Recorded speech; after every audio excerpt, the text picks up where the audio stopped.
हे चित्र किंवा फोटो नसून ही एक रांगोळी आहे। नमस्कार, मी प्रीती, स्वागत आहे तुमचं। आज सकाळपासूनच लक्ष्मीपूजनाची गडबड चालू होती आणि त्यामध्येच पप्पांनी हे हार बनवायचं काम घेतलेलं।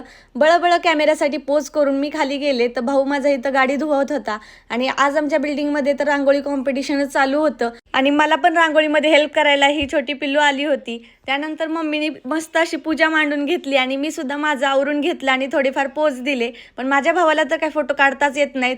दोघं लक्ष्मीनारायणाचा जोडा मस्त तयारी करत होते, तोपर्यंत माझा भाऊ बघा मला त्रासच देत असतो।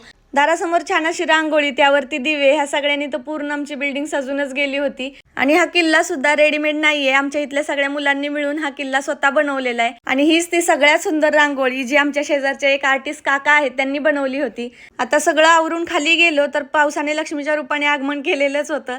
त्यानंतर आमच्या बिल्डिंगमध्ये असं असतं ना की सगळ्यांच्या गाड्या एक सोबत आम्ही लावतो आणि सगळेजण मिळून एक एक करून त्याची पूजा करून घेतात। हे असं मिळून मिसळून सगळं केलं ना की त्या सणाची पण मजा दुप्पट होऊन जाते आणि ह्याला ना व्हिडिओमध्ये यायचं नसतं तरी पण मी मुद्दाम घेतच असते। त्यानंतर आता फटाके उडवायची वेळ आली होती। मला तर फक्त छोटे छोटे फटाकेच उडवायला मजा येते आणि त्याची भीती पण वाटत नाही आणि असे मोठे फटाके तर मला अजिबात आवडत नाहीत आणि पप्पा बरोबर तेच घेऊन आले होते। मोठ्यांपासून बारक्यांपर्यंत सगळ्यांचे फटाके उडवायचे चालू होते, कोणाचं फोटो सेशन चालू होतं आणि त्यामध्येच अशी मजा पण चालू होती। आणि त्यातच माझ्या मम्मीला पण फटाके उडवण्याची इच्छा झाली। हा तिच्या आयुष्यातला पहिला फटाका आहे जो तिने लावला होता, त्यात पण ती एवढी घाबरत होती पण सक्सेसफुली तोही झाला। आता तुम्हाला सगळ्यांना पण दिवाळीच्या हार्दिक शुभेच्छा। तोपर्यंत बाय बाय।